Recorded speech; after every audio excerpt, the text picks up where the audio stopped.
Well, welcome back to another live stream. I got a little confused there all of a sudden. I was having so much fun playing with my Skycam and hanging out in the studio, drinking my special drink. I needed that. So, welcome to another live stream. Let me know if it sounds okay, it looks okay. And thank you for joining me for another live stream. We have new products to look at tonight. Wanted to talk about the streaming bridge. We're going to take a deep dive into the streaming bridge, but you never know what's going to be announced. There's actually a couple products that I would have talked about tonight, but we're going to focus on the Presonus products, and we're going to say hi to everybody in the chat here in just a minute. I do see some people in the chat. I've said hi just about everybody except for one person I see, and who knows, there might be more here tonight in the live chat. Thank you so much for joining me. My name is Keith, and this is Life Journey Production Studios. Let me silence my phone so we don't get any phone calls tonight. And again, let me know tonight in the chat if everything is 5 by 5. So, interesting thing happened to me last week, just before I say hi to you guys in the chat.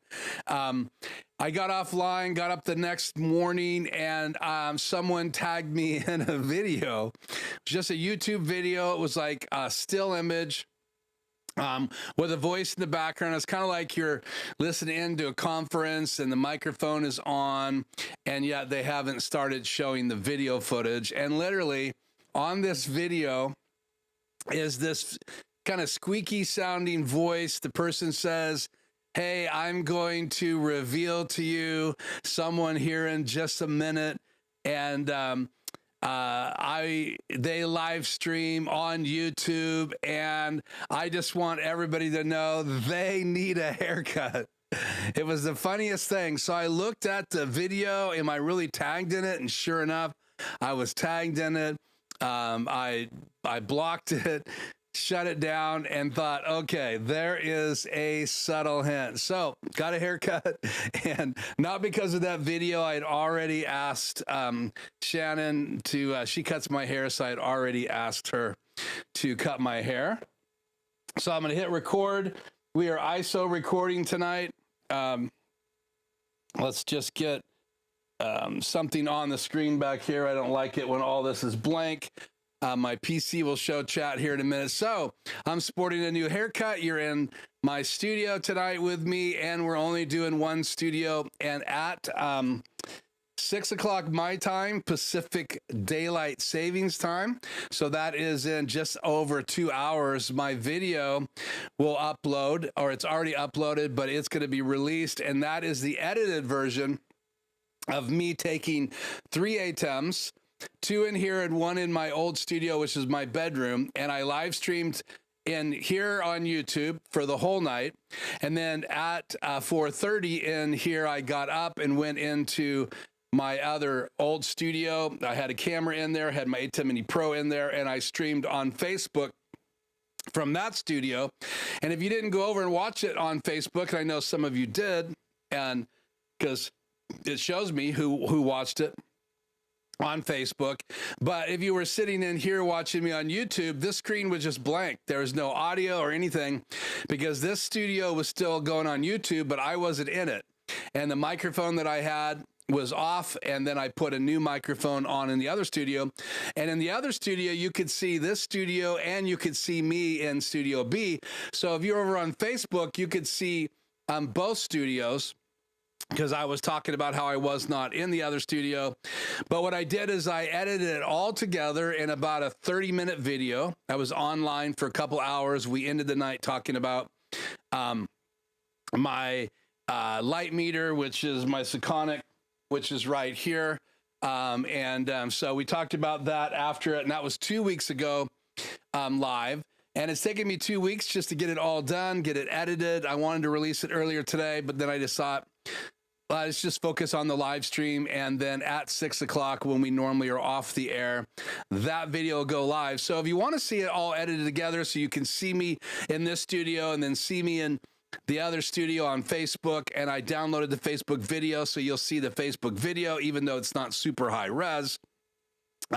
And then we leave that studio, we go off of Facebook, and then I come back in here and I do a wrap up. But if you want to see that, I used 3 ATEMs and I used a streaming bridge, and we're going to be talking about the streaming bridge tonight. So we'll look a little bit deeper into that. We're going to talk about how you set it up. We're going to talk about how you copy the files into your ATEM.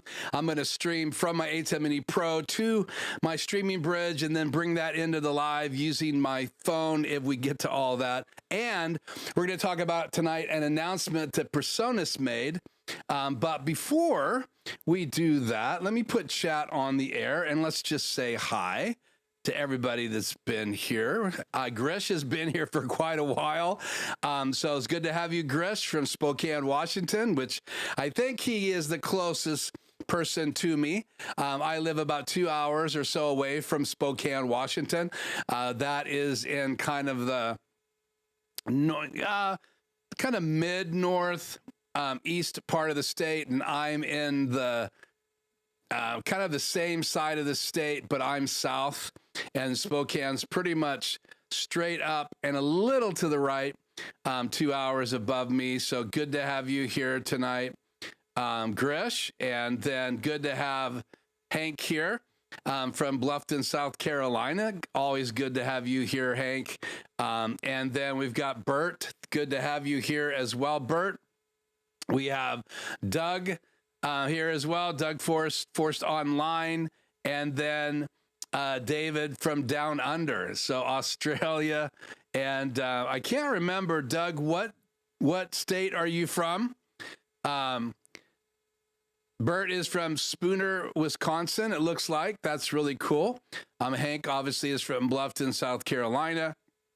And maybe we'll have some of the other guys with us tonight. We'll see, but I am live most every Tuesday. And So I was not planning on having my Studio Live console in here. I talked about my console journey last week. So I started with a console in my old recording studio. It was the Studio Live 2442, and then the next console I was really using in this season of my live streaming was the Rodecaster Pro version 1. Then I ended up getting version 2.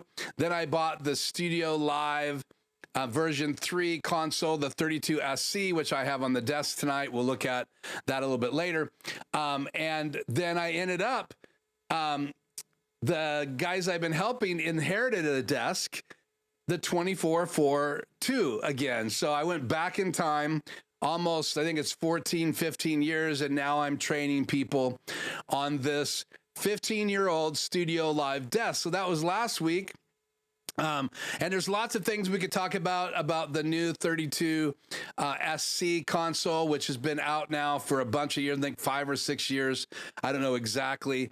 But tonight we're going to talk about Presonus announced 3 new consoles, and we are going to take a look at those, and we're going to look at the streaming bridge. We're going to talk about all the buttons or the hookups on the streaming bridge, how you use it, how you set it up.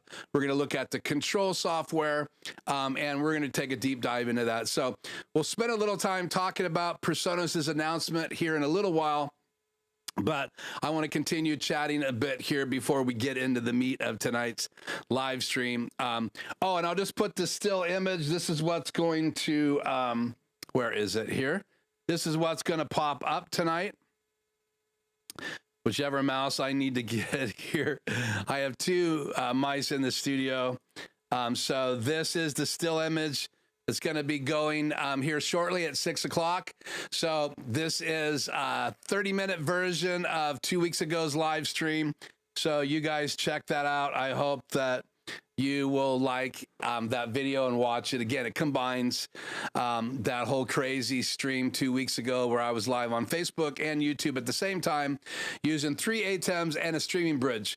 And I've used the streaming bridge before, and I linked a video in that video where I was streaming from my garage, and I used the green screen in there. I put myself on the bottom side all keyed out, so you just have my body in the corner. That's a really cool video, and I streamed from this studio, and then I broadcast from the garage into the studio using my streaming bridge. So that time I was going from the garage into the studio, from my ATEM Mini Pro to the streaming bridge. And then 2 weeks ago, I was broadcasting from the streaming bridge to Facebook, and I was broadcasting from my ATEM Extreme ISO number 2 into my streaming bridge in the bedroom. So that's a couple ways you could use a streaming bridge. There are more than just 2 ways to use a streaming bridge, and we'll be talking more about that in a little bit tonight as we get into that. So, okay, let's go back here.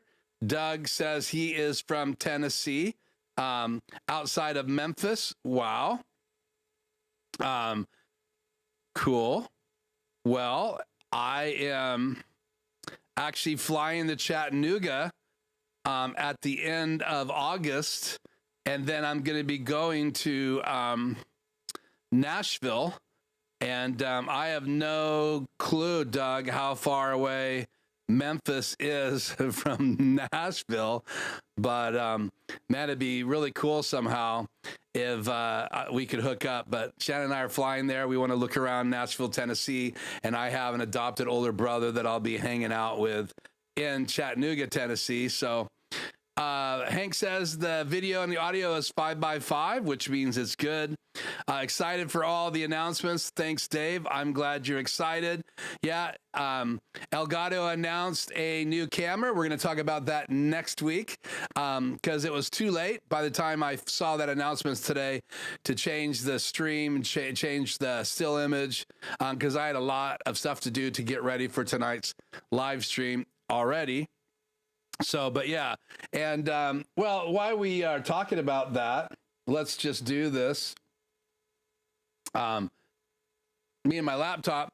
So just so you know, David, I am paying very close attention to the new technology out there.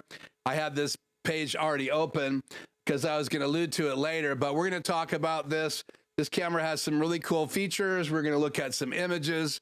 I do not have it, but I do plan on possibly getting this one. So we'll see.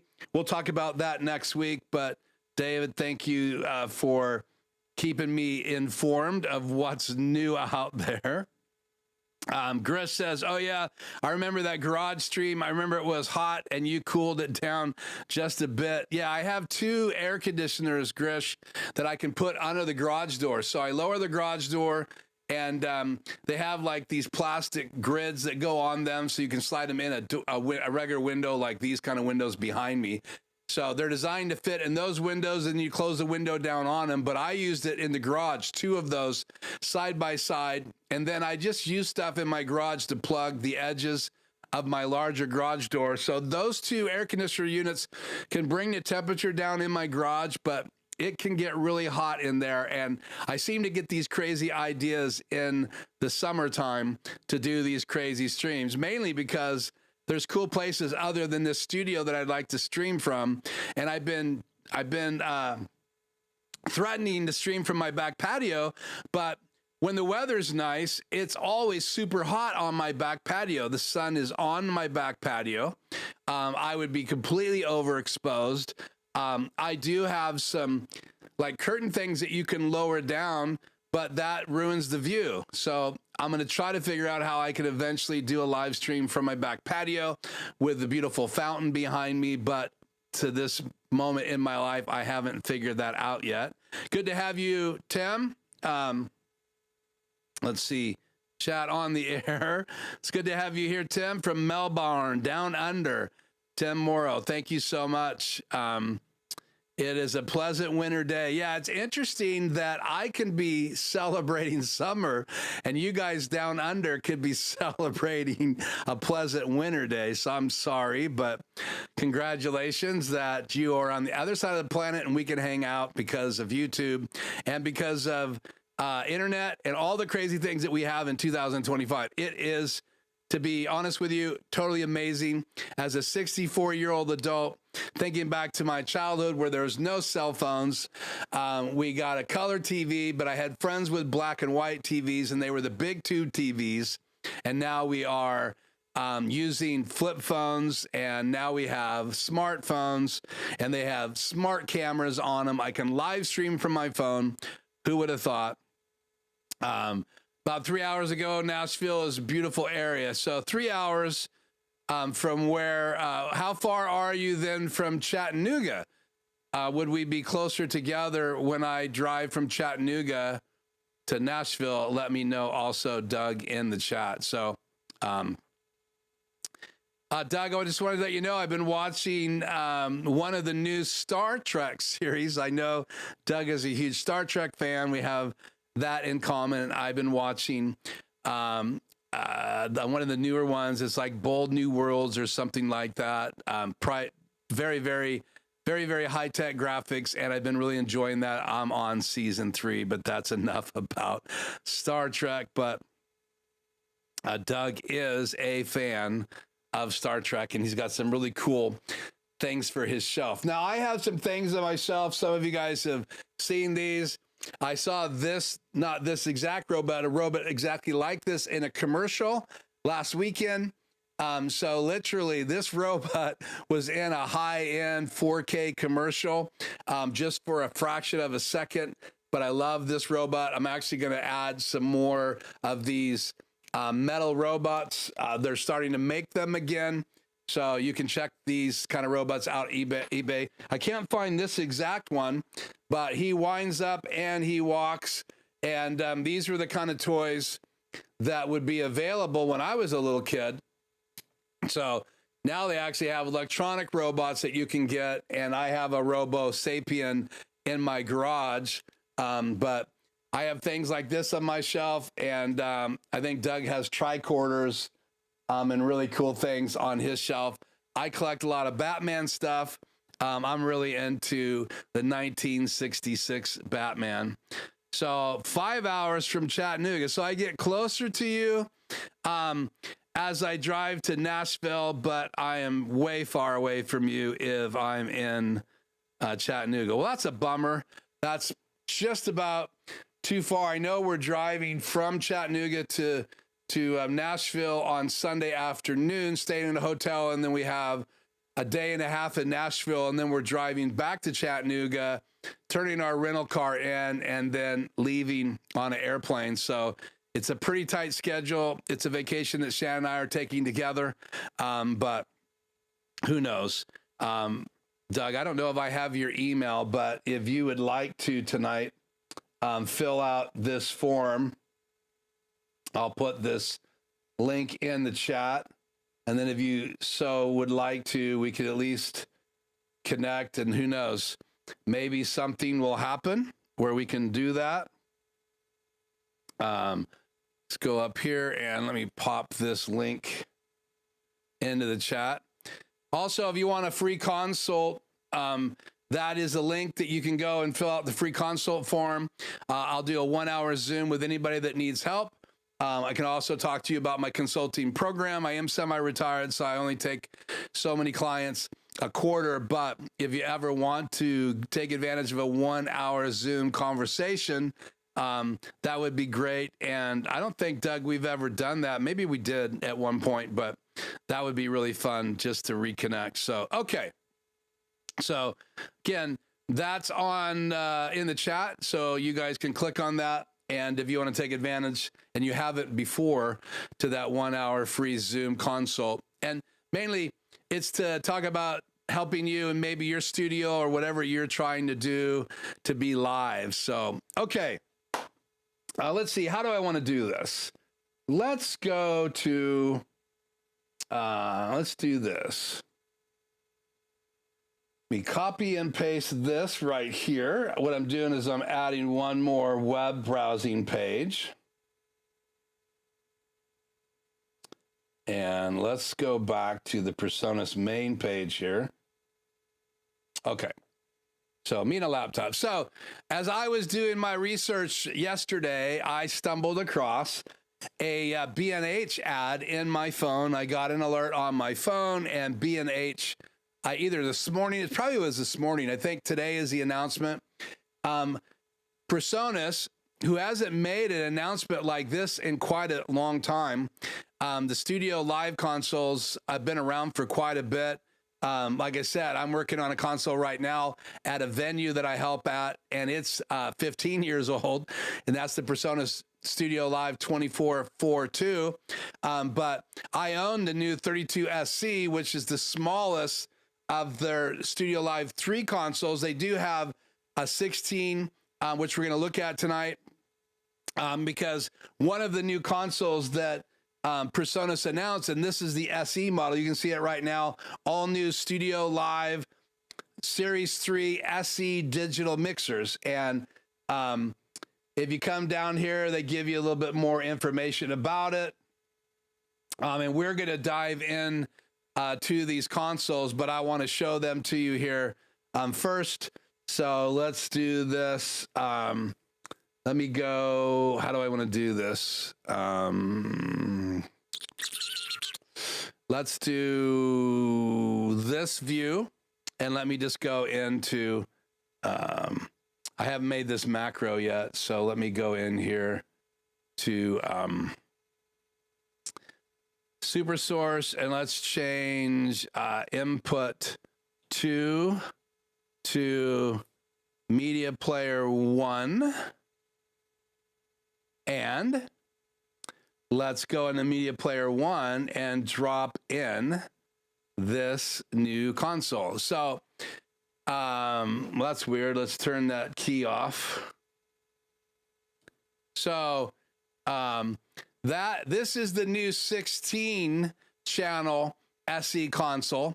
And we're going to look at the difference between this new 16 and the old version. There's a lot of people that don't need 24 or 32 channels.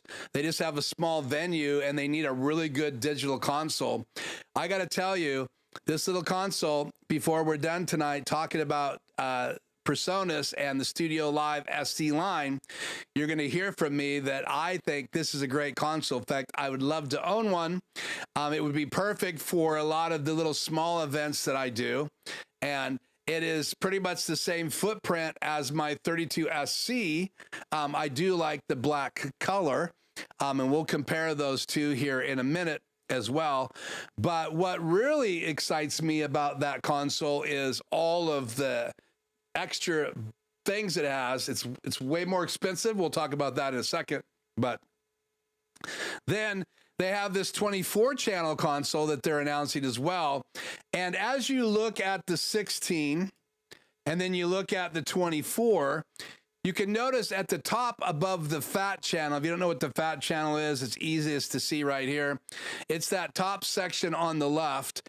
That's called the fat channel. So basically every channel that you select, and the select buttons are below the scribble strips that you can see in the middle of the board. And that's very similar to the scribble strips that I have. In fact, this front of this board looks almost identical in many ways to my board. But again, you can see the fat channel on the top left, and that can be selected for every single channel. So it's like a EQ compressor. It's got a high pass filter. It's got a panning knob. It's got a 4-band EQ. If I remember right, I think it's 4 bands. Let's look. No, 3-band EQ at the top, and then you have a 4-band EQ on the touchscreen, because one of the bands is a high pass filter on the EQ section. There's a gate up there as well. And then you can assign the channels to the main speakers. You can assign them to the USB to record them. You can assign them to the network if you just want to send it over the network. There's just a lot of features. And so that fat channel at the very top does not have scribble strips. And one of the things I was hoping, if they did launch a bunch of new consoles, that they would do the scribble strips at the top for all of them, because this console will also be a MIDI interface for your laptop and Studio One software. So I could be running the board controlling my software. So if I had people recording in my studio, I could fire up Studio One. I could start recording everybody, but I could use the touch faders to make adjustments. Like if I wanted to bring a guitar up in the chorus, I could do all that and use it as a MIDI controller. But some of the buttons at the top of the fat channel do different things. And when you have the scribble strips, and what does that look like? Well, you'll see it here on the new 32. So on the top of the fat channel, right there, almost in the middle of the board, you can see those blue scribble strips. And so that is now available in the 32-channel console. Now, my console is the same form factor as this. It does not have the extra sliders like this 24-channel. Doesn't have the scribble strips, but it has a place there for your iPad on the left-hand side. It has all those extra faders to control your groups and some of your effects.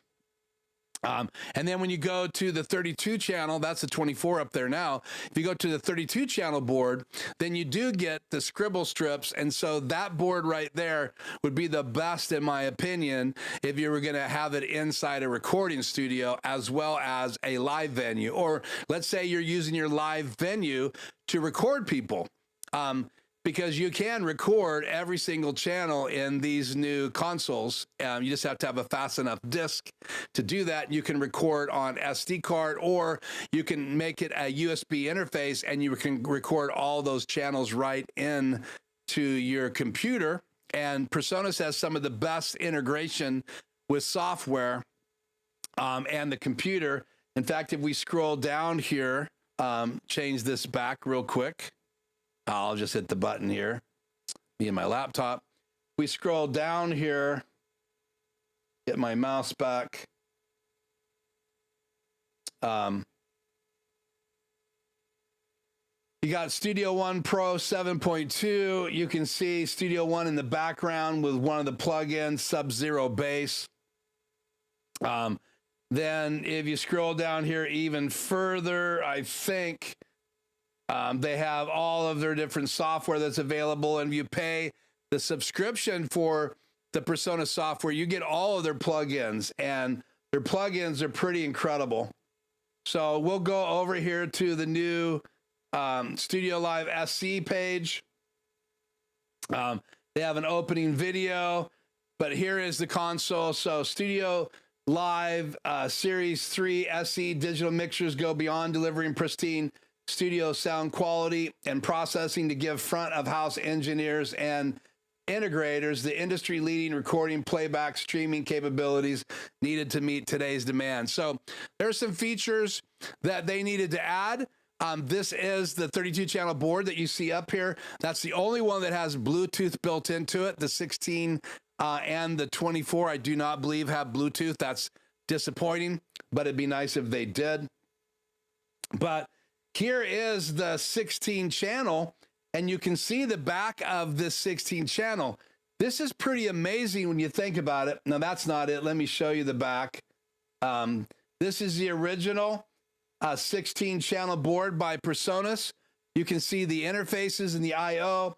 It retails for $1,159. Even today, you can buy it. You can see the inputs. They are XLR only. You can see there are really no XLR outputs. You have a main right and left. You have a mono out, and then you have some MIDI inputs and outputs. So you could control the board and some things through the MIDI. And then you can see the power supply, the USB out, and they did have RCA in and out. But there is no digital capabilities with this 16-channel board. Now, if we go to the new 16-channel board, you can see it's fully digital. So you can use the stage boxes. You can use all of the things, the in-ears that I purchased, the Studio 16M in-ears with this console. So now the 16, the 24, and the new 32, which is a bigger version, they have all these different features. So this 16-channel board now has more aux mixes. So I'll show you. You can see it has the same layout as my StudioLive 32 SC.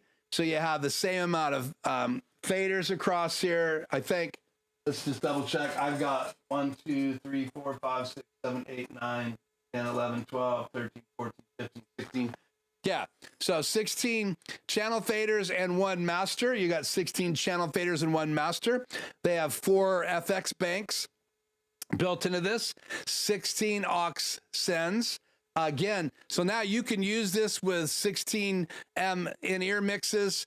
So it really is an upgrade. It is only $2,000. And if you compare it to the original board right here, you can see all of the extra for a little over, what is that, $849. You are getting way more interface. I wouldn't even consider buying a 16, the older version, when this new version is available. So look at the back of that and look at the shape of that. Now look at the back of the new board and the shape of it. And now let's compare that to my board. So this is the 16 channel SE, the new digital mixer announced by Presonus today for $2,000. And now let's look at the back of my board right here. So this is the back of my board. They're almost identical. The shape is a little different. Let's see if I can find that again. Yeah. So look at the shape of the new board. And here is the shape and the look at my board. So I believe it's pretty much identical except for the top USB port and internet port and the networking port are all in different places a little bit. But in reality, it's almost identical in the back. It's a little bit more boxy. Mine's got a little bit more body to it. You can see my LCD screen sticks up. I'm sure the technology of LCD screens has gone down in cost, gone down in thickness, gone down in heat. So now they have it integrated like that. So if you look at the top of my board right here and compare it to the top of that board, mine is silver. Let's just go in a little bit here. Mine is silver, and you can see that my LCD screen or LED screen is pretty raised up. But if we go here, you can see the LCD screen is inset. So night and day, let's see, that looks, let's see if they're about the same size. They look almost identical in size, but you can see the difference on the front. In my opinion, it's just a better looking board. And that's the 16 model, right? So if we go back here to the SE consoles, and now we're going to scroll down, and let's see if we can pick up the 24. Here's the 24. Okay, I got to go to the Buy Now page. So for some reason, they have it patched, but here's a look at the 24 channel board. And so you can see it's got 1, 2, 3, 4, 5, 6, 7, 8, 9, 10, 11, 12, 13, 14, 15, 16 faders, just like my board. But now you get all these extra faders to be able to run the groups. And if we come in, I guess that's as close as I can get. You can see that you have 1, 2, 3, 4, 5, 6, 7, 8 faders. You also have buttons in the middle. So you still have the 16 sends. You have the 4 effects banks, but you just have more faders to operate more things, where my console, you have to bank back and forth. Here's the back of this console. So you can see how many XLRs they have, and then you can see there's a bunch of dual inputs that have 1/4 inch and XLR in the bottom row. There's 1, 2, 3, 4, 5, 6, 7, 8, 9, 10, 11, 12, 13, 14, 15, 16. So you got 16 dual outputs. Let's see if we can get in a little bit closer. So the last two are main outputs. The top one is the mono output. So in reality, you can use, what do we have? 24. And I don't know if this is a typo, because I'm seeing this is the page for the StudioLive 3 SE 24 digital console, but I'm seeing 32 inputs. So maybe they threw their page together wrong. So let's go back, and I'll catch up with the chat here in just a minute. Let's back out of this.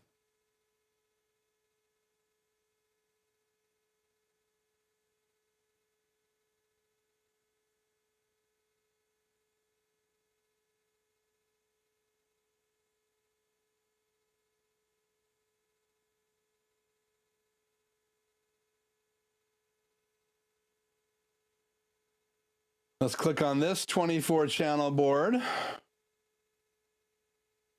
See the back. That's 32, sorry. So it should have all 32 of the inputs. And let's go back a page and click on the 24 and see if they still have that same rear image.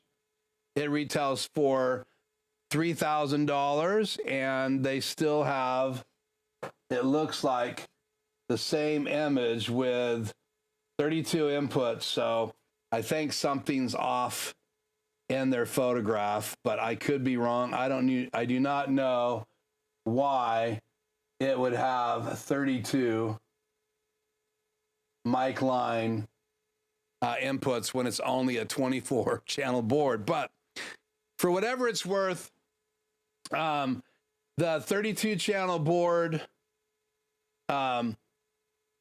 has more integration.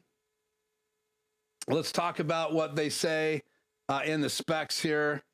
It's a 40 channel, 26 bus digital mixer, 25 motorized faders, 64 by 64 USB, has the AV audio networking. That's so you can send 64 different channels anywhere in your network, and you can assign all the inputs to those. So I could use a bank in the top numbers. Let's say I could use the last 8, because you use them in banks of 8. I could use the last 8 out of 64, which would put me at 58 to 64. No, 56 to 64. And then I could assign whatever I wanted to those. So I could assign 8 to a 1 in-ear, and then I could assign all the drum mics to that guy's in-ears.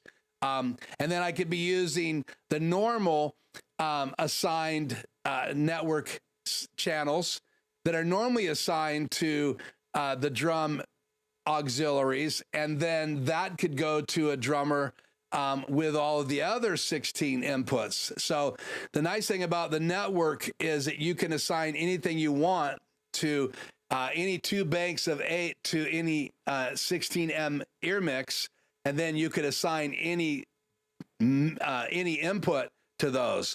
So I could send like the director mic to everybody and the click track to everybody, and I could send the drummer all his drum mics, but I don't have to send all the drummers' drum mics to everybody else. I could just do a stereo mix and send that to everybody else. So they have more things in their in-ears than the drummer has. So a lot of cool things. And the fact that the 16, 24, and new 32 with Bluetooth, as well as having the extra faders, it's a very attractive console, and it retails for $3,000 for the 24. And let's go back here.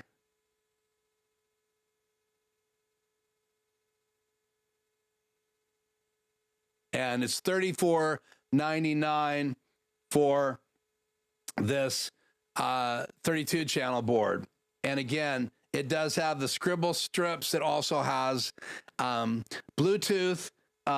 So they've also done better integration so that you can use it with their converter from AVB to other network systems. I think that's pictured down here on the bottom. That's the adapter to send power to in-ears or to the stage boxes. This is stage boxes down here. There's the 16M in-ears. And then this is the AVB D16 converter.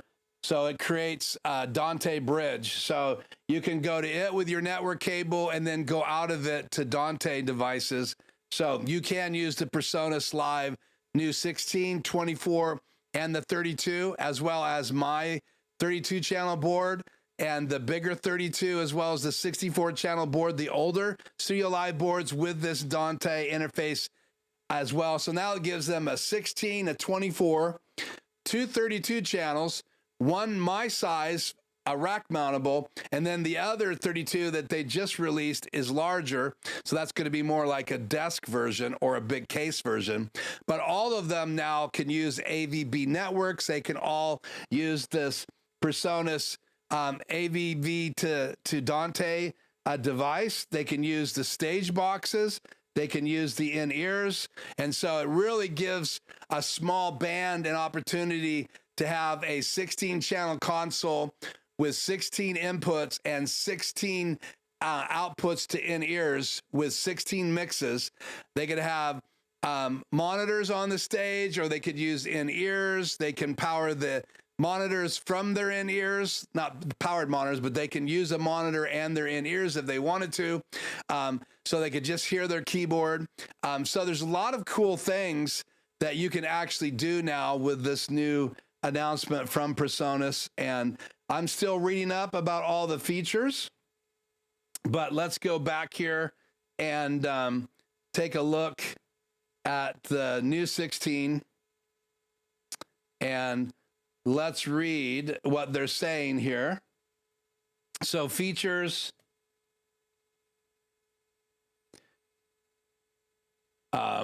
portable, flexible digital console for installed sound mobile applications, recording with dual core flex DSP engine. So it's way faster computer built into it.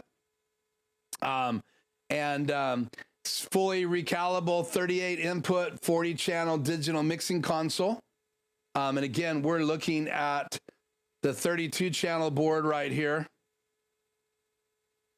From me, right? 32 SC.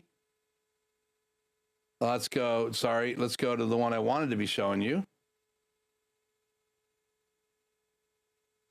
Let's go back to the 16. Apologize. Overview. So integrated multi-track recording, record every channel and mix with an onboard SD recorder or a 64 by 64 USB audio interface. One-click virtual sound check with Capture, which is the software that you can get for free. And it is already lined up with all the channels on your board. So once you open up Capture, all the tracks are armed and you can just hit record, and you can be recording your live event. And when you're done, you can export that to Studio Live and remix it. So you have seamless compatibility with Studio One Pro and leading DAWs, pristine 17 Xmax remote preamps, analog, tone, and digital recall, 32-bit float point DSP processing, so way stronger, powerful processing built in, 115 dB of ADA conversion with ultra-low jitter clocking, so that's a huge amount of gain, 16 flex mixes, AVB networking, for stage boxes, 4 dedicated effects buses, advanced fat channel processing, all 7 EQs and 8 compressors from the fat channel collection included. So there's a collection of compressors and EQs that you can use via your laptop on this board. You just hook your laptop to it and those compressors can be made available. Modeled after those compressors are modeled after the Brit Comp, the FC670, and the Tube EQ, and they're not giving you the real names because they're copyrighted. Now they've added Metro remote access and universal control, so you can control this remotely. So you could actually give someone access and they could dial in and run your console from home, which is really cool. Let's see, QMix still with UC, so you can use the QMix app on your phone. You just need to have a good network, and I think it's good up to like 6 or 7 people using QMix on a stage. It gets a little iffy after that. Maybe it's better now with this new console. 17 touch sensitive motor faders. Again, we're talking about the 16, and a more ergonomic flat screen, and it'll fit in lower profile cases, which is really cool.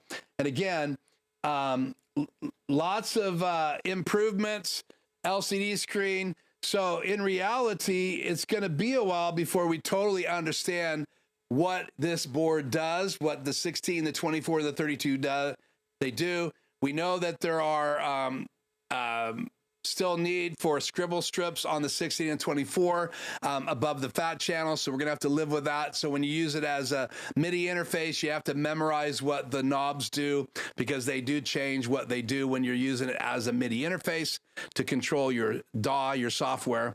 But when you're using it as a live console, they do exactly what they say they do. They control the fat channel effects and give you the ability to control compression, and then you can control all the features from the LCD screen.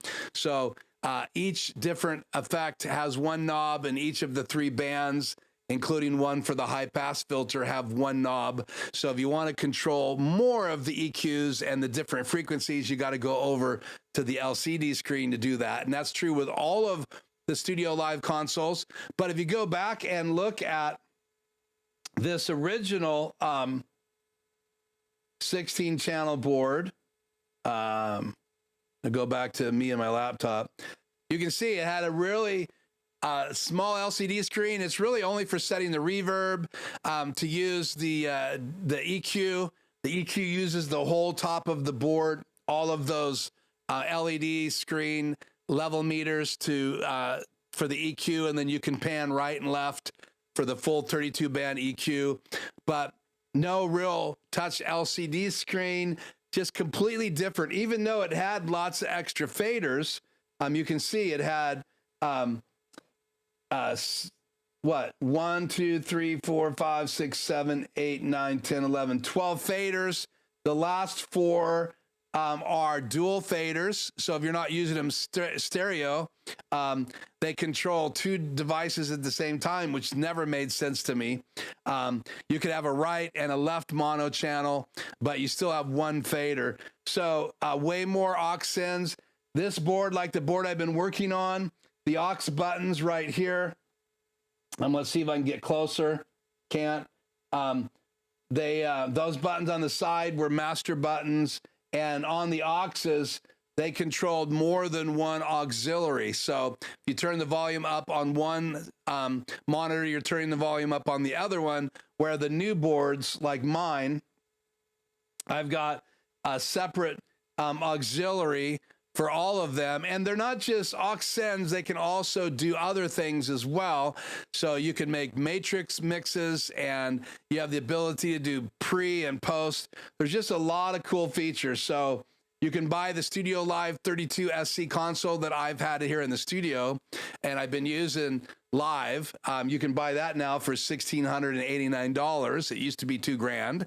Before that, it was even more. But now they've lowered the price of that console because now they have this new 32 channel console. Let's see, where is that at? That's the 24. Let's go back.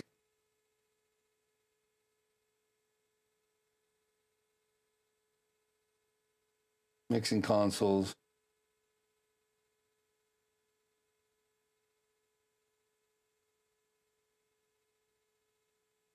For $3,400 now, you can get this console. So you have to decide if you want to go that big. The console that excited me was either the 16 or the 24. If you do not need 32 channels. I have never used more than 24 channels at the live events that I've been doing. So the 24 channel board would be big enough for just about everything I've ever done. It has 16 auxiliaries, but the advantage of this console for sure is all the inputs on the back, where if you want to use all the inputs on my console, you have to add a digital snake, because you can see I don't have all of the inputs for my console. I have 16 inputs on the back of my board. I have to use a digital snake to get the rest of them. And I don't see the picture of the digital snake back here. So let me know if you guys have any questions about that. Let's jump back in the chat here. Chat on the air.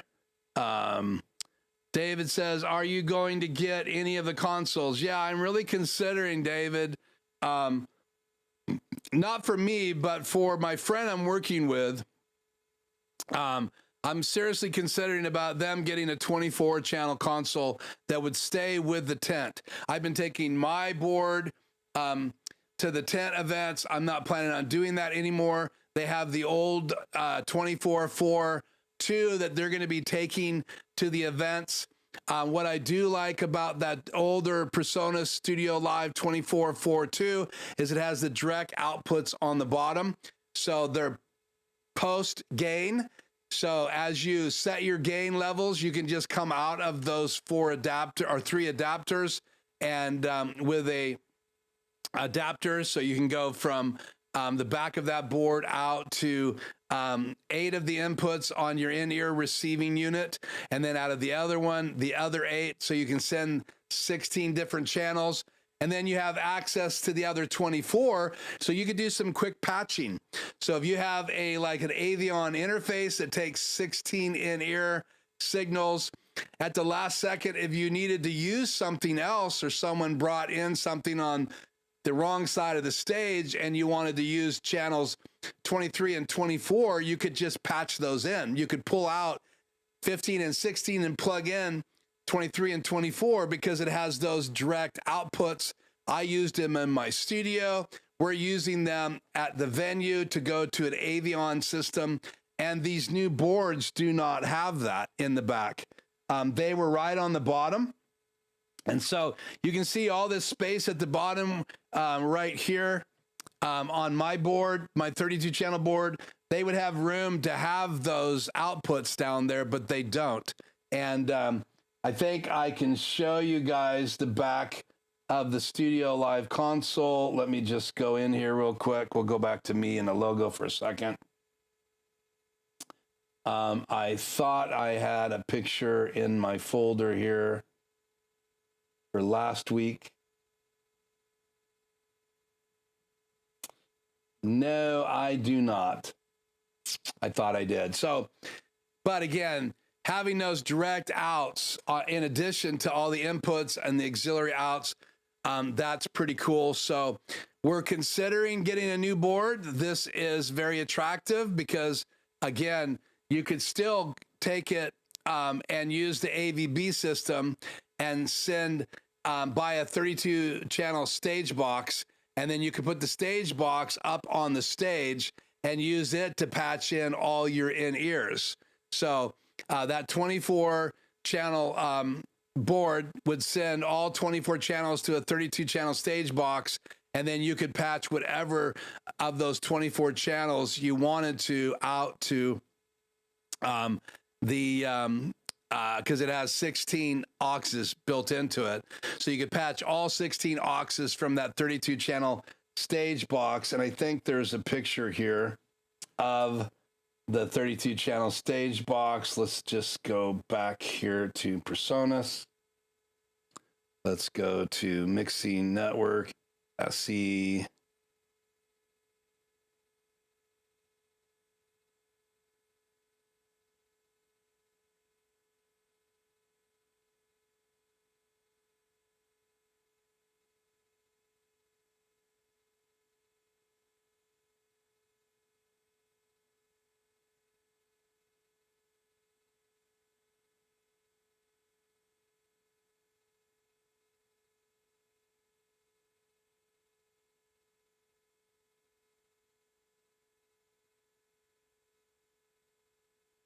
Oh, well, can't find it. Presonus's page is pretty hard to find things, it seems like. But again, they have a 32 channel stage box, got 32 channel inputs, and it's got an AVB input and output network adapter on it. It has to be powered. You put it on the stage and it's got 16 outputs, and they're dual. So you could just take patch cables and patch directly into an Avion system, and you could patch whatever channel you wanted to. And because the 24 channel board has all of those 64 network channels, you could be sending 32 things to that stage box.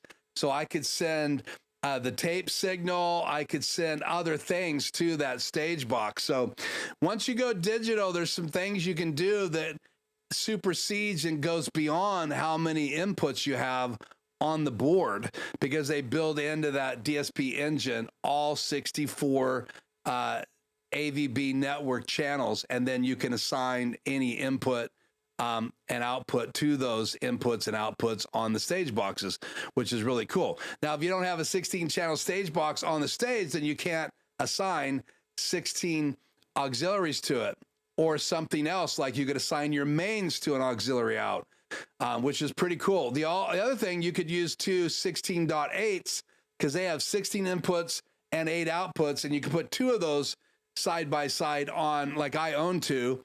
So I could right now patch the Avion system by using my 2 16.8 stage boxes. So, and the Presonus StudioLive 16.8 stage box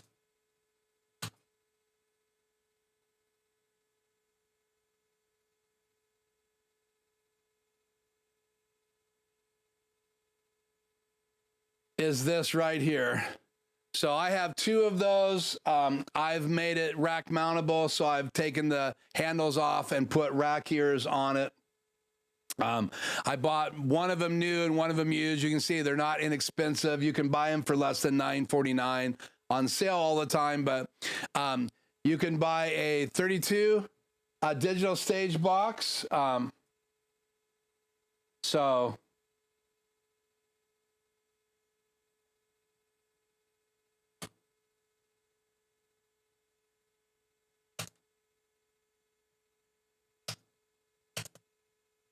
that's what I was looking for on their page. I'll just show you guys that digital stage box here real quick. For right around $1,300, you can buy this stage box. And again, you can use the auxiliaries. Oh, and they're not, they are XLR only. So you could use those and buy XLR to 1/4 inch and patch into an Avion system right on the stage. Or you could put this inside the main box that you're putting your board on and then patch the Avion there, because you only need one network cable from the Avion onto the stage. So you could put that stage box down below, but I would want it on the stage to be able to use all the auxiliary or all the inputs. Again, so 32.16 is the stage box, and I have 2 16.8 stage boxes. So, okay, back to the chat. Everything is a subscription. Yeah, you can buy the StudioLive software, Studio One software, but if you want all of the bells and whistles, you have to buy the subscription. But they still have a purchase outright model because they've had so much negative pushback. Marketing versus engineers. Okay. Juris Design, Gary. Hi, Keith. Bit late. Hi, everyone. It's good to have you, Gary, in tonight's live stream. So it is 5 o'clock. I have a new video launching at 6 o'clock, a condensed version of my live stream 2 weeks ago, where I went live in 2 studios, live in here on YouTube, went into my bedroom studio. I used a streaming bridge to send the signal from this room to that room. And then I went live in my bedroom studio to Facebook. I had a separate camera set up in my bedroom studio. And what I did is I took the video from Facebook and the video from YouTube. I edited it all together. So now in 30 minutes, you can kind of watch the whole process of using the streaming bridge as a way to remotely send to another room or receive remotely from another room. And that's what we're going to talk about now. We're going to talk about the streaming bridge. So if you're not familiar with the streaming bridge, let's do this again, change what's in. I've got to get myself a new macro here. Let's change what's in box 2 back to media player. So the streaming bridge has, let's turn the key off. The streaming bridge has lots of inputs in it. You can see them right here. This is a diagram that's available online. I'll put it up here so I can see it better in my bigger monitor. But you have SDI in, and you have Ethernet, you have status LED light on the left-hand side, and you have reference in. And then on the other side, starting from the bottom up, you have a power input. Then you have HDMI out. That's how you get the signal out of the streaming bridge into whatever you want to bring it into. You could use the streaming bridge from an ATEM to a streaming bridge, and then you could use the cam link, usually right here. My cam link is lost. Come on. It only serves as a example, but I don't see it. A cam link will bring HDMI cable into a laptop, Mac or a PC, and then you could use OBS or you could use some other streaming platform. So you could go from an ATEM Mini Pro to a streaming bridge, and then the HDMI out is just going to bring out the video that you're sending it. So you could bring that video input into anything. And I'll show you on my desk here in a minute, because we're actually going to fire this up. I'm going to show you the software, show you how you get it ready. But so then you have SDI outs. So there's 2 outs. And then you have many switches on the side. They're little dip switches that you can make some changes on. I've never touched mine, nor do I ever plan to. But anyway, that is a diagram of the streaming bridge. But that's a drawing.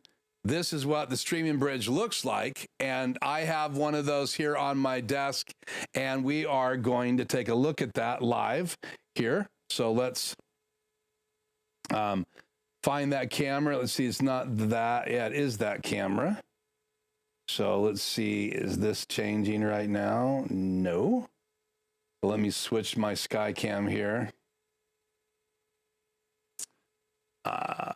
Definitely that camera.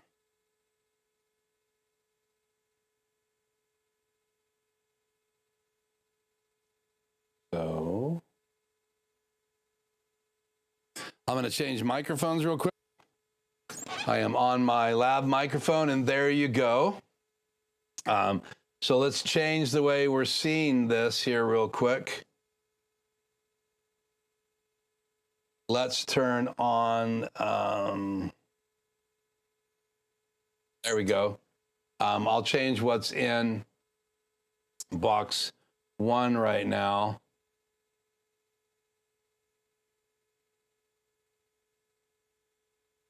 There we go. So you should be hearing me. Let me know if you're not. Looks like I've got good volume. So this is the streaming bridge. Let's move my keyboard out of the way. So you can see on the side, you got the power input. You got the SDI outs right here. So I could feed 2 other devices. I could loop out to, one of them could go to a web presenter. So I could just have a web presenter in a different part of the building, and use a streaming bridge to sit it out. So I wouldn't even have to have the web presenter in my studio. I could have the streaming bridge in the room where the web presenter is, and I could just come SDI out into the web presenter, or I could come HDMI out, and we're going to plug this in a minute. So you have HDMI next to that, and then you have USB cable, and the USB cable is mainly just to communicate with it. That's why this is hooked up.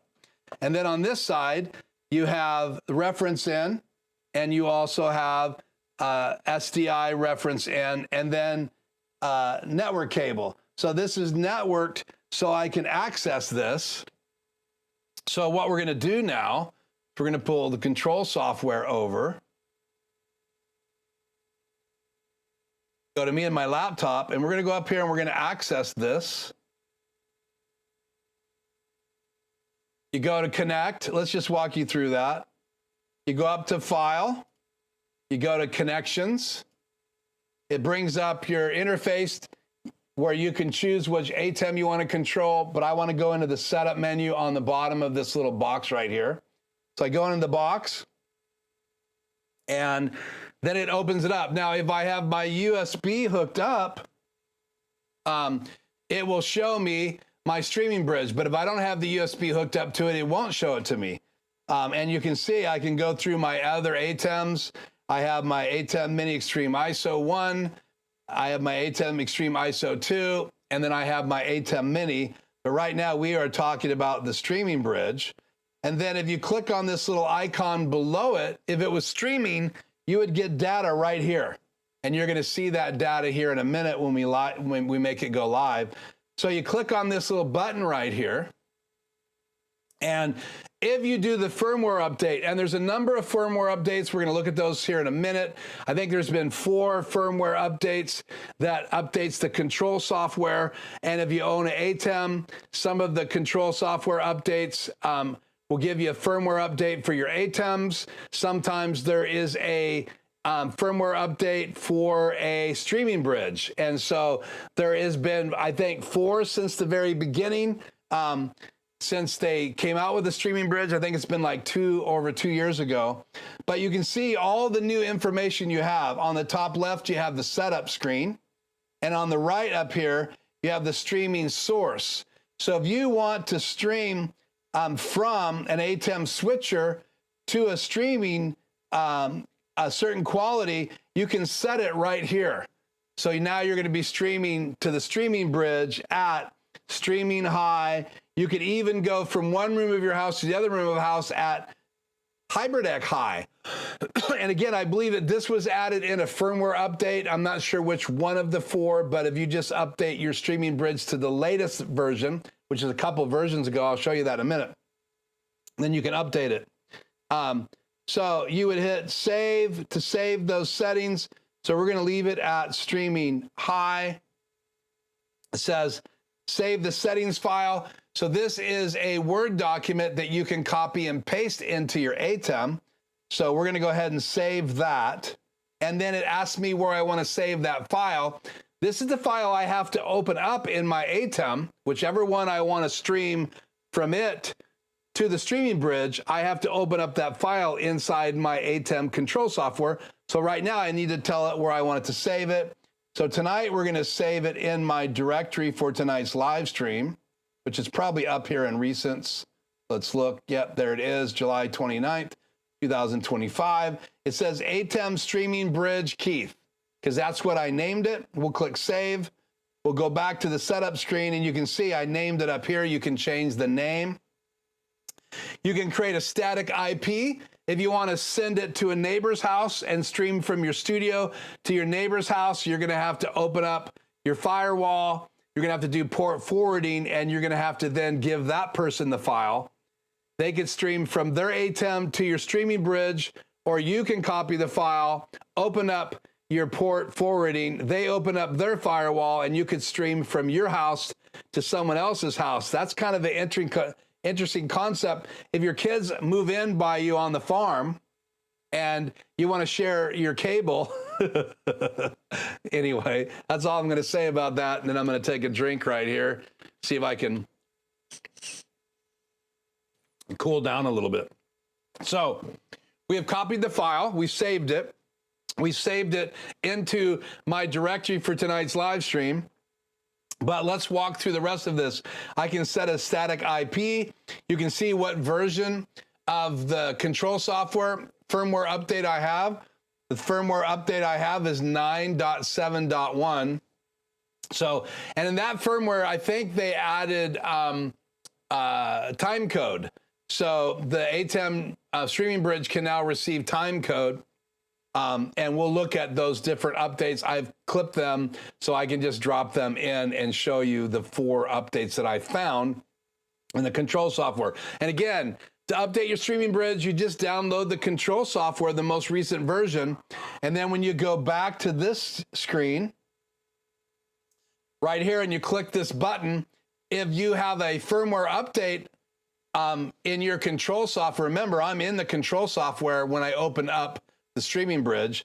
When I click on this, it's going to ask me to update the firmware, and I updated it about 2 weeks ago before I used it in that video, that live video, which the 30-minute short version is releasing at 6 o'clock tonight, Pacific Daylight Time. Okay, so here's all the IP address stuff, streaming services. You can do a local network with a key. You can see my key right here.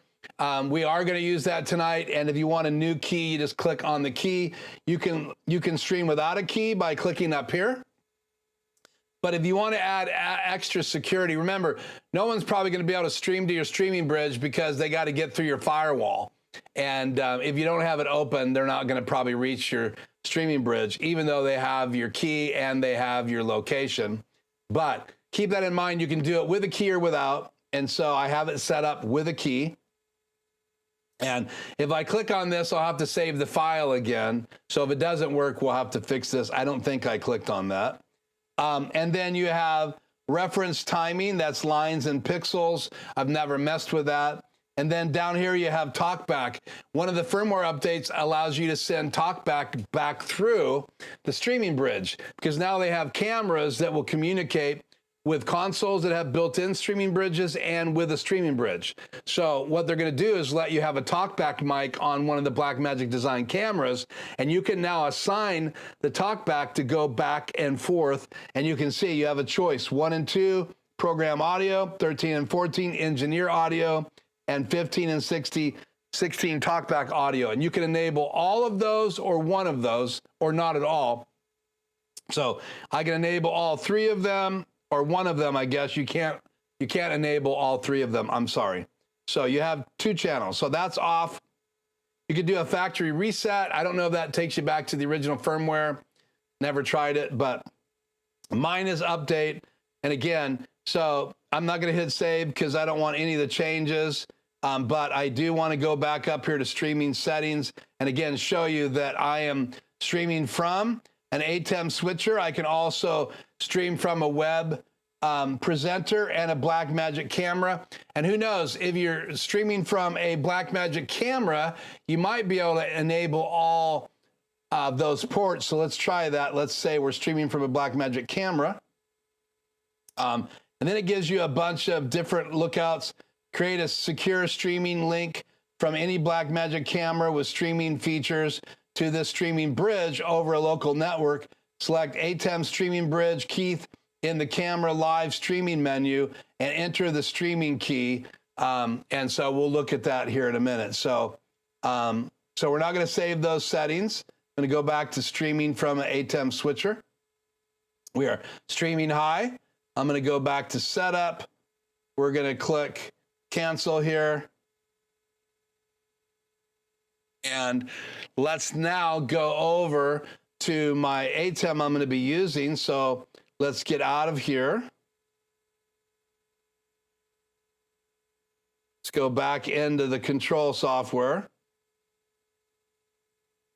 and connect to my ATEM Mini Pro. Go up here to output. Let's see, stream, load streaming settings under the streaming icon up here. We know they're in my folder right here. So we're going to click on that and I'm going to click open. It's an XML file.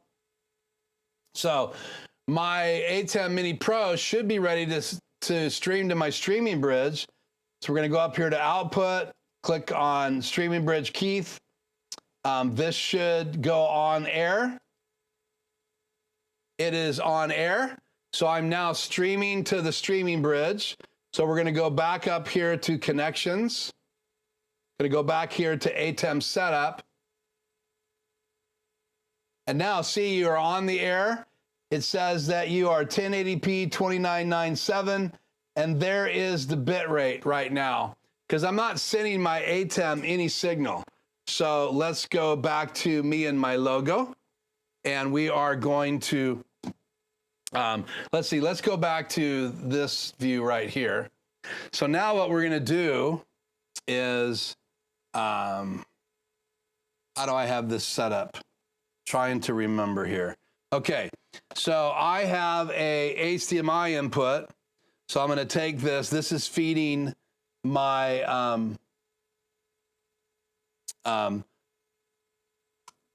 my ISO number, my extreme ISO number 2. So now I'm getting a signal into my extreme ISO number 2. And that is coming into channel 4 in my extreme ISO number 2. We'll get that in a minute. Right now, I need to send my signal from my phone. So we're going to take my phone. It's plugged into my ATEM Mini Pro, which is going to be our input. So let's open up this app. I use a app.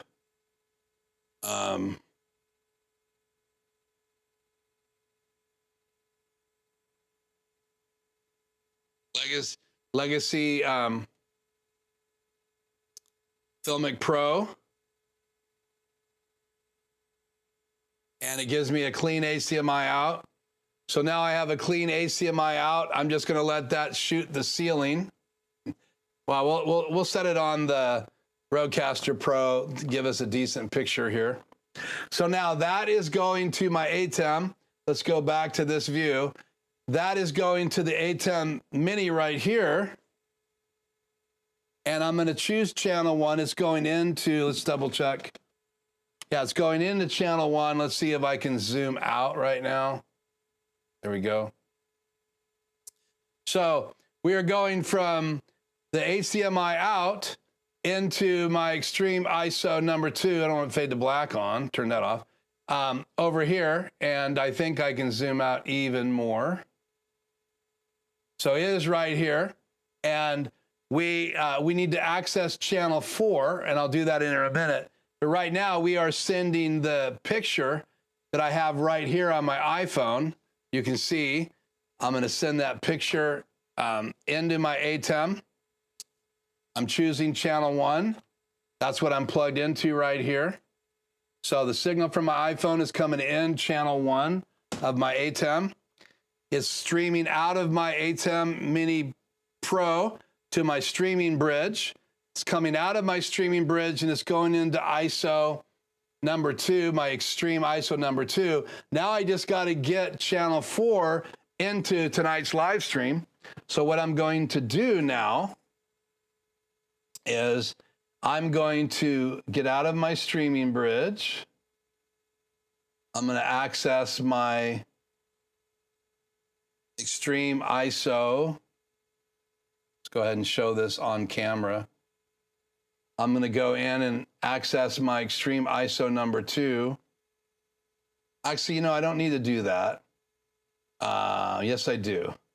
So what am I inputting right now? Multi-view.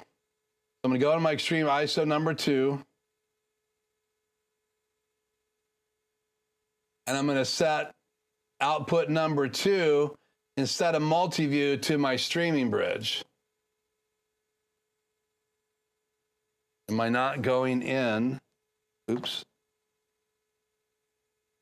Okay, let's double check this. I am coming out of the streaming bridge up here to this. That is going in. Where is this going to? Channel 1, 2, 3, 4. So that must be output 1, 2, 3, 4, streaming bridge.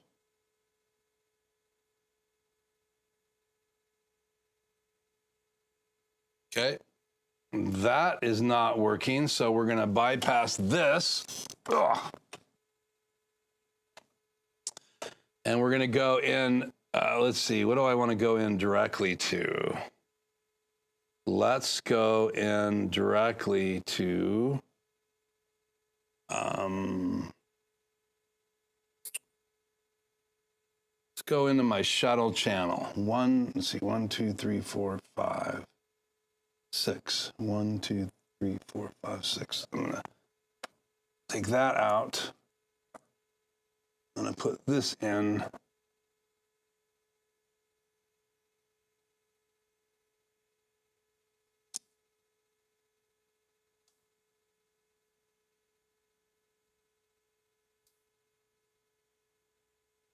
Okay, that should be in shuttle channel 6.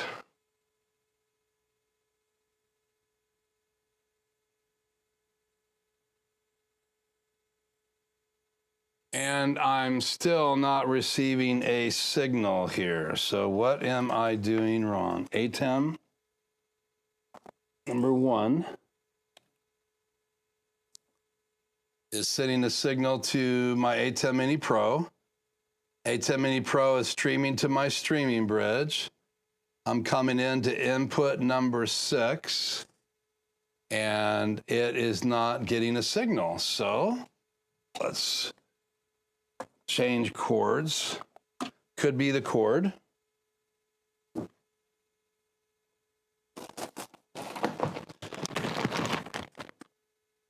Got my handy dandy chords here.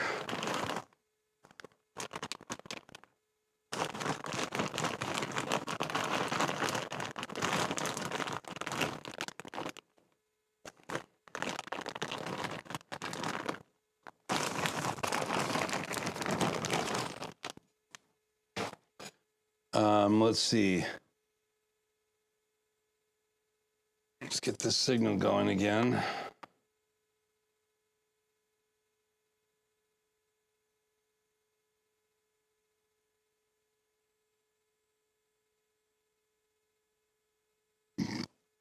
Okay. Coming in from the phone into my ATEM Mini Pro. That should be a signal.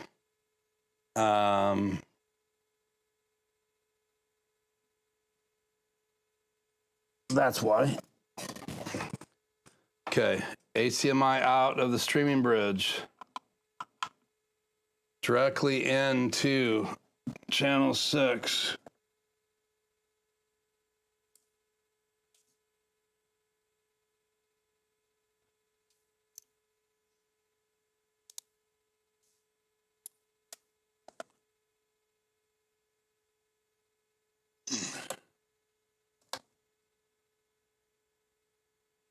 So weird.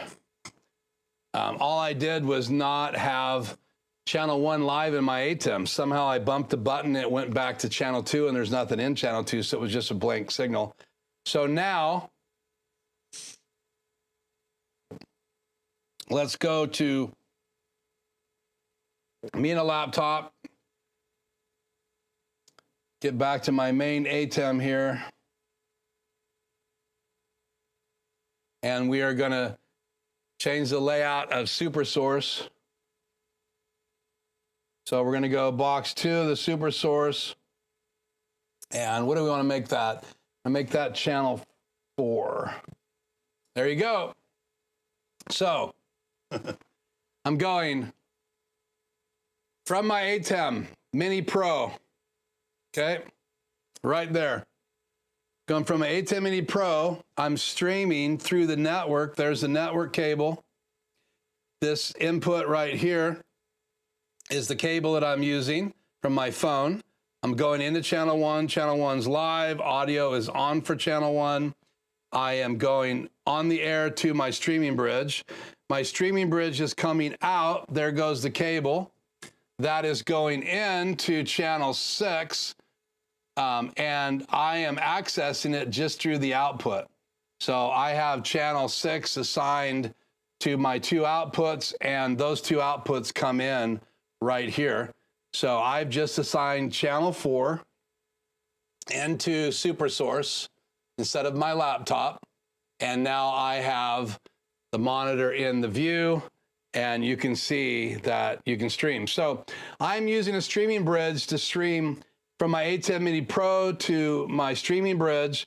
So if my ATEM Mini Pro is in another part of the house, I could be streaming back in here, and that video that launches at 6 o'clock has a link in there back when I did that from my garage. So I was in my garage with a green screen, with the camera. I did all kinds of cool effects in there. I keyed myself out. I put a different background behind me. And to get from my garage into the studio in here, I used my ATEM Mini Pro just like this. I streamed from one room in the house, the garage, all the way to my streaming bridge through my network. And then I came out of my streaming bridge HDMI, which is receiving the signal from my garage. Right now it's receiving the signal from my camera. And then I can bring it in here. I just looped it in and plugged it in that extreme. The 2 main outs of that extreme go into the channel 3 and 4 right here. So I can use the matrix to change what's in channel 1 by just pushing the channel right here. But whatever I want to bring into channel 2, I've got to go in the software and assign it to the output. So the streaming bridge is pretty simple to use. All you have to do is update it. And I noticed that Tony commented on the update. So let's turn this off and chat on the air. And good to have you on the air tonight, Tony. So we'll say hi. And then we're going to go down here. And Tony said the factory reset on the streaming bridge will not roll back the firmware. So once you've updated the firmware, it doesn't, I don't know if there's any way to roll it back, but it does set the device settings itself back to the factory default. Hope that helps. Thank you so much.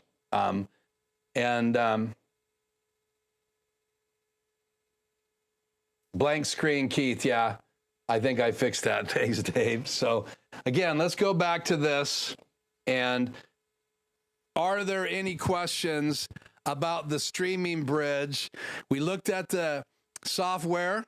We looked at how to use it. Again, you have to have it hooked up to your network in your house. Now, if you're inside your house network, anywhere in your network in your house, you don't need to do port forwarding. All you got to do is copy the address from the streaming bridge, set what streaming quality you want, which we did. We're streaming high tonight from my A10 Mini Pro over to my streaming bridge.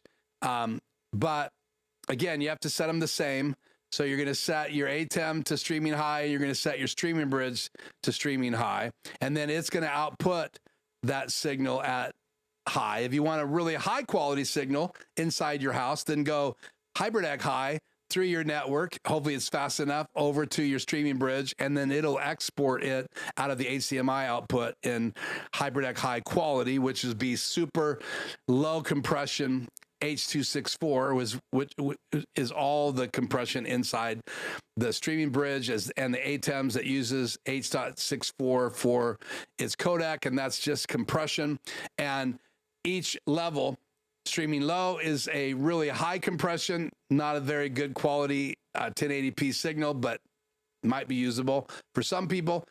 If it's on a phone, they're watching on a phone, it's probably perfectly fine. But if you're on a big screen TV, big 4K TV, and you're looking at 1080p from a streaming bridge, you might want to be using HybridX high. Now, why would you do that? Well, if you're using it in a conference room, right? Or a conference monitor, or let's say you have an overflow and you're going to stream the main event from the main room to an overflow room, then yeah, the streaming bridge, you would want the ATEM and the streaming bridge set to the highest quality. It's never going to be higher than 1080p right now because that's what ATEMs do, unless you buy like a 4K model of the rack mounted ones. But again, the streaming bridge is a great tool. I love it. I'd like to have a couple of them assigned to rooms in my house. I'd like to have one in my garage because I do have green screens and stuff out there, so I could actually record a photo shoot. Occasionally I'll do photo shoots in my garage. That would be fun. And it would also be fun to just have it in there all the time, and one in here all the time. So if I wanted to go from here out there, I could send a signal, as well as from there back to here, I could send a signal. So streaming bridges just give you a way to use your network in your house to go back and forth. Now, I've never tried to send a stream through my network one direction and a stream through my network back. But if you have a 10G network in your house, which I don't, then you'll probably have plenty of bandwidth to do that. But I just love the idea of what a streaming bridge is potentially able to do. So now let's do this. Let's go back to me in a laptop. And if you have any comments or questions, let me know. Box 2, I want to go to Media Player 1, and let's look at these firmware updates. So, oh, I only copied 3 in here. So let's look at them. Here is 1. So this is 8.5, and let me bring this up on my monitor. So it says support for a new ATEM streaming bridge. So this is the original, what do I got here? Sorry. This is the original firmware update. So you would download the control software from BlackMagic's site. So we're going to go to BlackMagic support site. And here's the 9.7.1, which I'm running. And it says it updates the ATEM switchers. Adds time code support for the ATEM streaming bridge. So this is the most recent one, where the one that I just had in here, let's go back to that.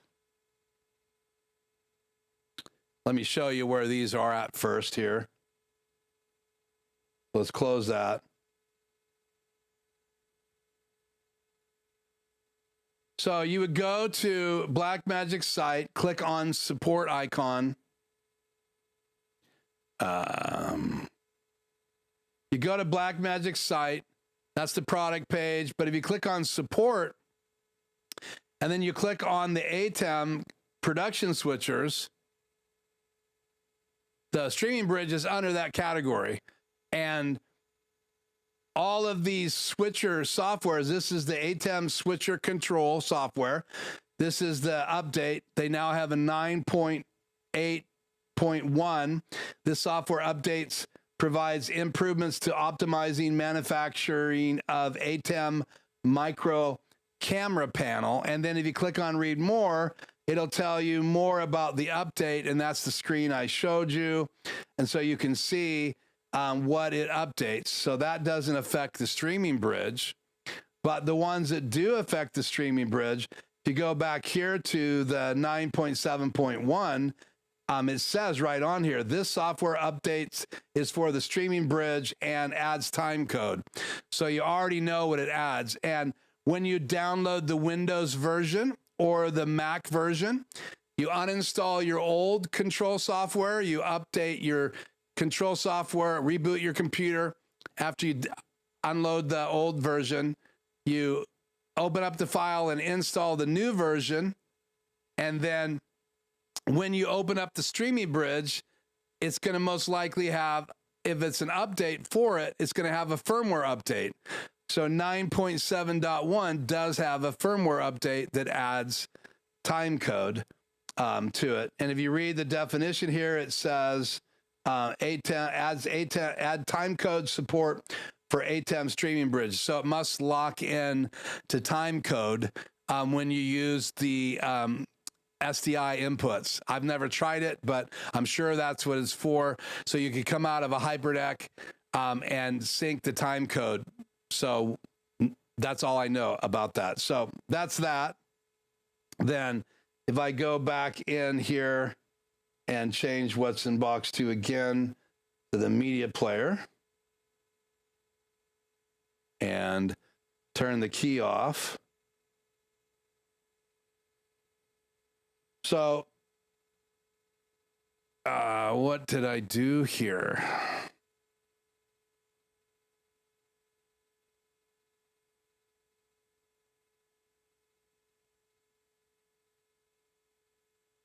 There we go. So this version 8.6.5, ATEM streaming bridge, this software updates allows the streaming bridge to send tally and camera control information to support BlackMagic design cameras via Ethernet. So now it's sending tally and camera control information over Ethernet. So now you can go from a camera to a streaming bridge and get tally information going over Ethernet. It says support BlackMagic design cameras via Ethernet. In addition to general performance and stability improvements, this update also improves compatibility with Restream.io.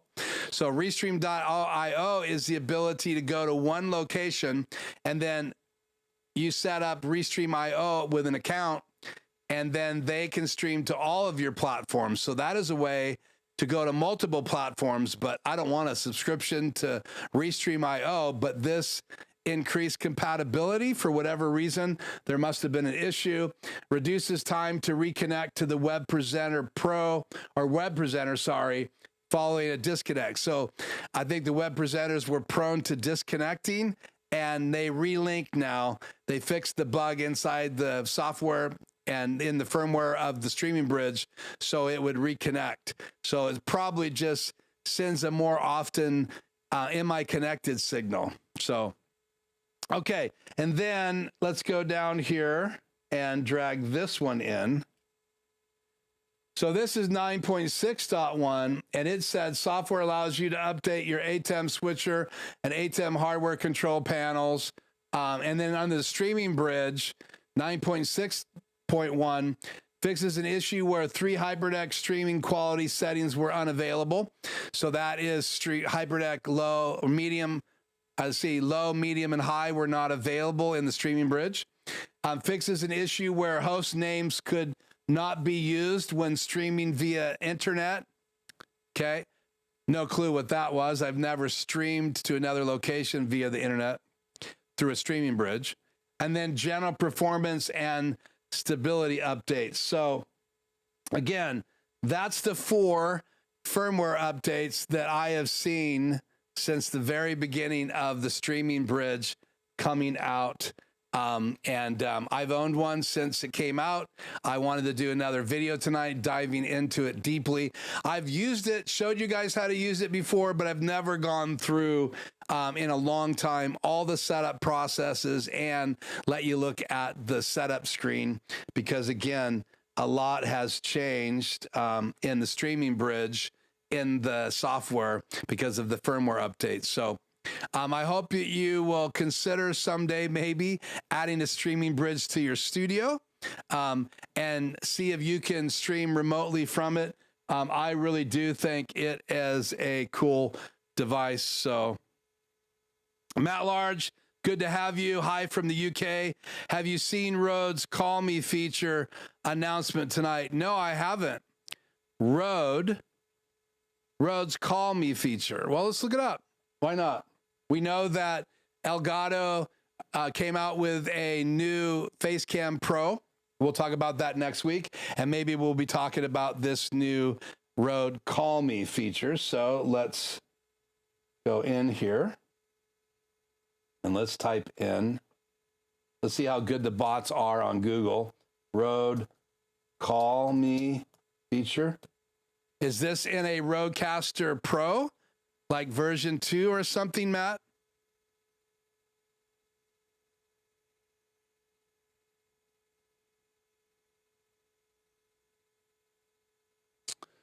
Okay, let's go to Rode itself.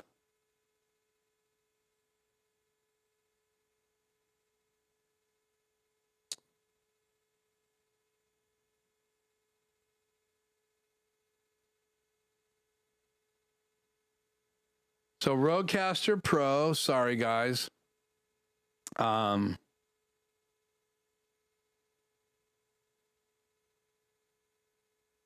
This is version 1.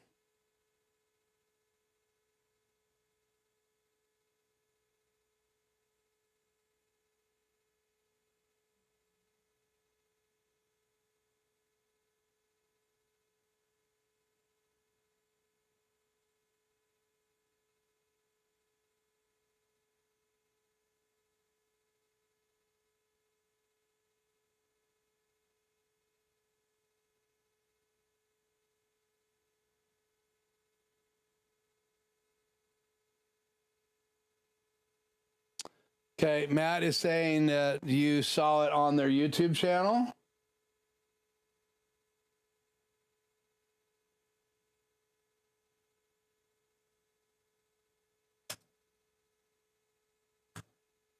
Oh, there it is.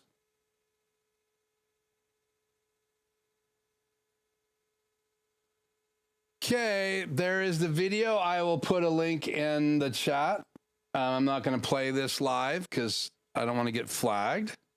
Might be music on it. Got a fly attacking me right now. Mean sucker. Okay, let's drop this in.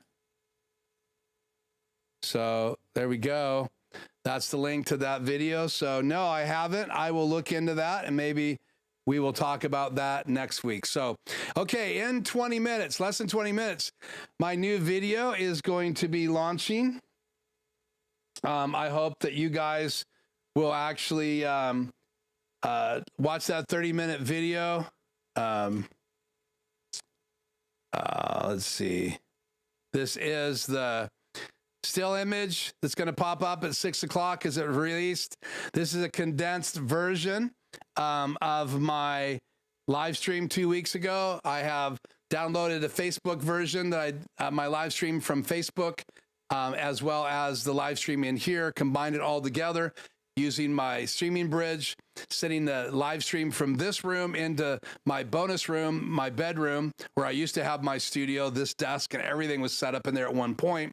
And I have some clips and I show that in the video. So watch that. I added some still images, added some graphics, took some time to condense that 2-hour live stream to a single under 30-minute stream.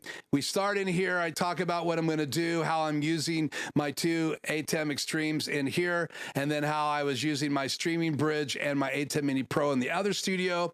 I got a camera and a DJI mic, wireless mic in the other studio. I took my mobile phone camera so I could show everybody the setup. So that's a great video. I hope you guys will like and subscribe to the channel if you haven't already, and I hope you'll like that video. The link will be in the description tonight after it goes live. It's not live right now, so at 6 o'clock I will add the link.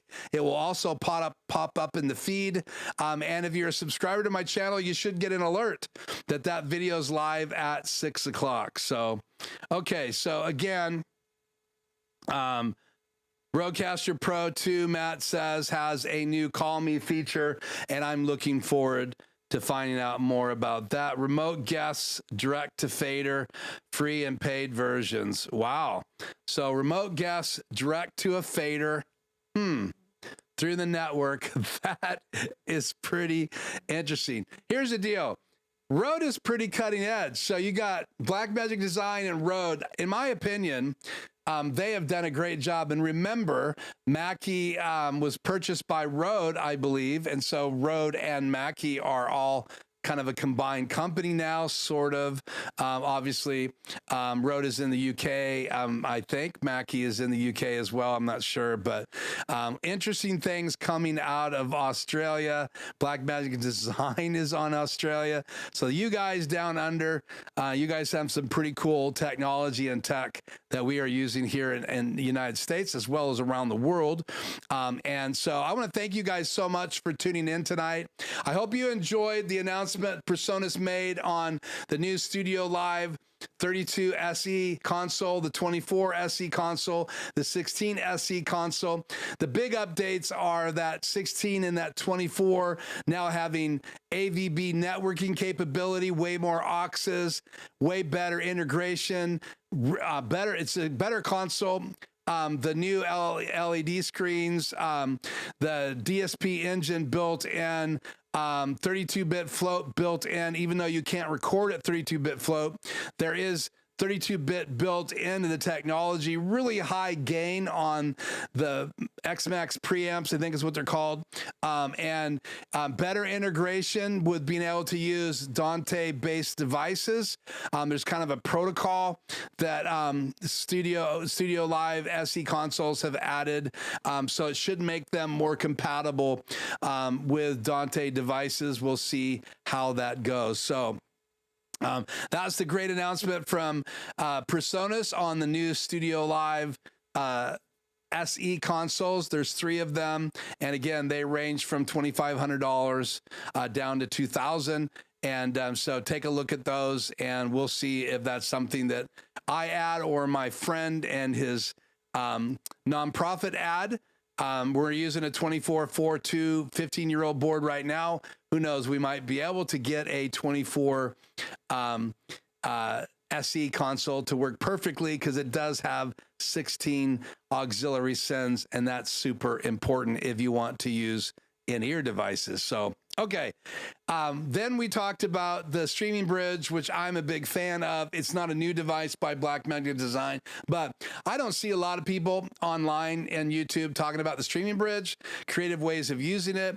The last thing I wanted to say about that is that not only could you stream from this room to another room and then use the ATEM in the other room to go live, you could have, again, we talked about a streaming bridge on both ends, and you could use 3 ATEMs inside your studio to go to live to 3 different locations. Remember, if you can stream that kind of bandwidth out of your house, and I have, I think, 100 megabytes upload. Some people have way more than that because they have fiber, and we do have fiber cable coming to our area sometime in the next couple of years, they're saying. But right now I have 100 meg up, so I should be able to take 3 ATEMs and stream to 3 different locations. I only really would need to stream right now to Facebook and YouTube, but LinkedIn, I think, has live streaming, so who knows? That is an interesting way to use 3 ATEMs. So you would just go program out of the first one into the next one, and then to the next one, and then stream out to those locations from those areas, and then you would be only able to do your cameras on the first one. Then all the other ones would just have a program out to that. You could actually go to a fourth location using your web out USB-C and use OBS. So I could actually assign my web output to my program out, which it is right now. And I could then use OBS and bring in my webcam output and go to Facebook right now using OBS. So there's lots of creative ways to use your ATEMs to stream to multiple locations, creative ways to use the streaming bridge to get to other places inside your house, or maybe another room at a church, or another room at a business, a conference room, or a venue that wants to have TVs all over, and they only want to send signals through cat cables. Then they could have 2 or 3 ATEM Mini Pros and then send all of those monitors. I would just buy an Ori splitter and do it that way. I would never buy streaming bridges and ATEM Mini Pros to send signals to other TVs through cat cable. And I could do that in my house as well. I could come out of my HDMI out and go into an Ori receiver, and then you can buy them till they go cat cable to a or a transmitter, then they go out to a cat cable, then to a receiver, and then you could have the sound and the picture on a TV. So again, streaming bridge is one way to do that, and some other devices out there that could be quite a bit less money, you could do that as well. And maybe I will bring one of those Ori devices into my studio. I have a splitter underneath my desk, 1 in and 4 out. That's how I have so many monitors. One of the Ori outputs go to this, one goes to my ATEM Mini Pro when I want to bring my program into it, and the other 2 go to confidence monitors. So I use an Ori splitter in here, but they also make an Ori receiver. Let me see if I can just bring this up real quick. Ori, O-R-I, video over cat cable.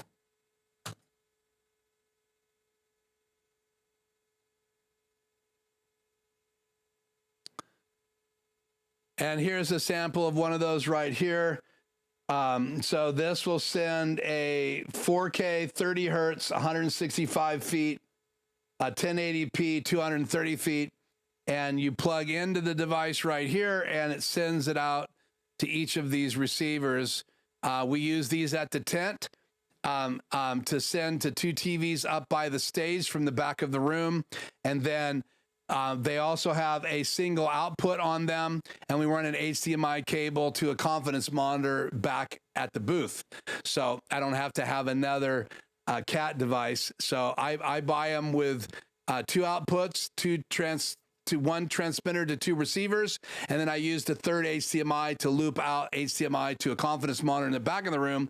But if you had a confidence monitor up on the wall behind you, you could just get this device and go to 2 or 3 classrooms, 2 or 3 conference rooms. So these devices are so inexpensive. If you want to go 4K 60 hertz, then you have to start buying their higher end models. But again, that is what I do when I do installs in buildings that just need to have the same thing from Pro Presenter on their laptop, go to the 2 TVs and 1 in the lobby. Then you just buy these Ori devices, and they work great. They're plug and play. I've never had any trouble as long as you stay underneath the feet and get good quality cat cable. So, okay. Any other last comments that you guys would like to make? Any questions? I do love what Rode is doing here, Matt, and thank you for letting me know. And again, the link is in the description for that YouTube video from Rode. My video is going to go live here in 6 minutes. So check that out. That should go live after our outro video tonight. The link to my contact page is in the chat tonight as well, and the chat replays after this video has been live. So if you would like to have an opportunity to spend an hour with me on a Zoom call, talking about your studio, if you got stuck or you have questions, maybe you don't know how to use all the features in your Rodecaster Pro, maybe you have a 32 live console and you want to move to in-ears and you need some consulting, I'll donate an hour to you just to help you out. And then if you need more, I'll share with you how my Zoom consulting programs work. And if you're in the local area and even Spokane, Grish, I went to the Valley Church in Spokane, and I did a web presenter and a HyperDeck install there for them. So I've been in the Spokane Valley and did an install before. I've been in Snohomish, Washington, on the other side of the state. It's about 4.5, 5 hours away. I did an install there. I've done an install here in the Tri-Cities a couple times. I've consulted on about 50 installs from my studio over the last couple years. So it's a lot of fun to help people solve the problems. And based on some of the other people that are out there doing consulting, that you may even listen to their channels. My program is way less expensive because I generally really want to help people, and I'm semi-retired, and I just want to make sure it's valuable for you and you do something with the training. But 1 hour Zoom consult is free, and that's all the commercials for tonight. Thank you, Juris. Gary, great video, Keith. Night, everyone. Good night to you guys. I am Keith. This is Life Journey Production Studios. I hope you enjoyed tonight's announcement with Presonus and tonight's look at the BlackMagic Design streaming bridge. And next week, we'll be talking about a couple new devices, as well as we may be talking about new firmware update in the Rodecaster Pro 2 with the Call Me update. So until then, I'm Keith. Have a great week, and I'll see you hopefully in tonight's video that's about to go live at 6 o'clock. Thank you. Hit the like button. Talk to you guys later.